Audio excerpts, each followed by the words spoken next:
You know, what is up guys? And welcome again to another vlog. Ay magpo-food trip at itong kakainan naming restaurant ay matagal na namin hinahanap o matagal na namin kinainan. Kasi nagsara to dito sa lugar namin. So dadayuhin namin dito sa ibang lugar kasi dun siya still open pa rin. Kaya samahan nyo kami kakain doon. From food trip talaga to. Hindi kami kumain ng breakfast kaya susulitin namin ng lunch. Let's go!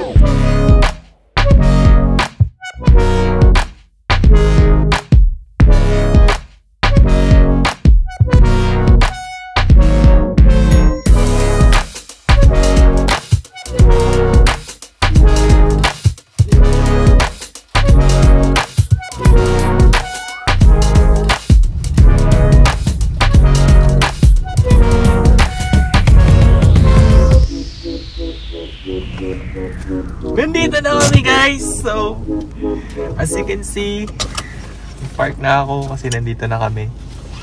At ayun ang stamina taro. Ayan. Malaki din siya no, compare doon sa stamina taro sa Takaoka. So, let's go! Ready na ba kayong kumain? Dahil ito na ang pinakamasarap na yakiniku dito sa Japan. Promise!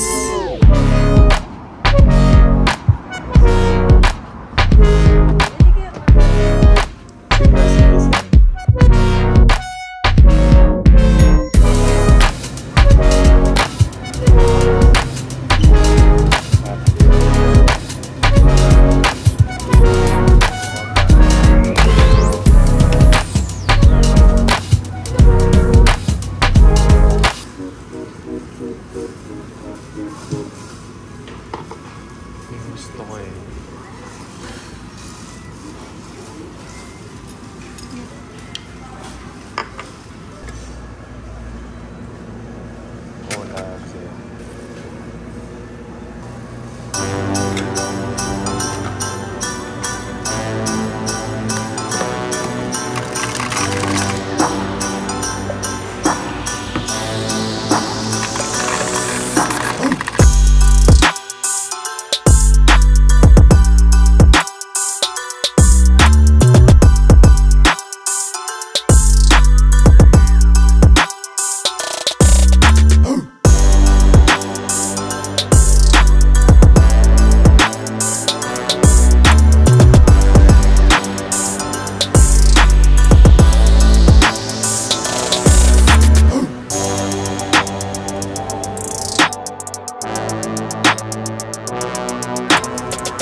Mukha ka naman ba? Ano?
Oh no!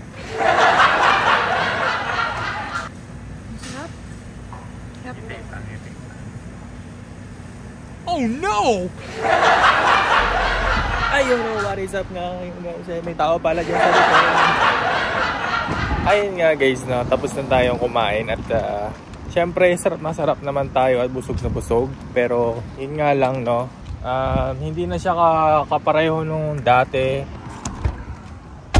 Hindi na siya kapareho nung dati na maraming putahe, maraming karning. Ngayon, ibang-iba na siya. Siguro dahil nalulugi na. Joke. Hindi, ano yan. Kaka-open Lunch lang kasi. Siguro baka dinner yan madami. Ewan ko lang. Pero yung mga putahe, nasa... Marami naman, no? Mga 6, 5. More than May ba? mga sabaw pa nga.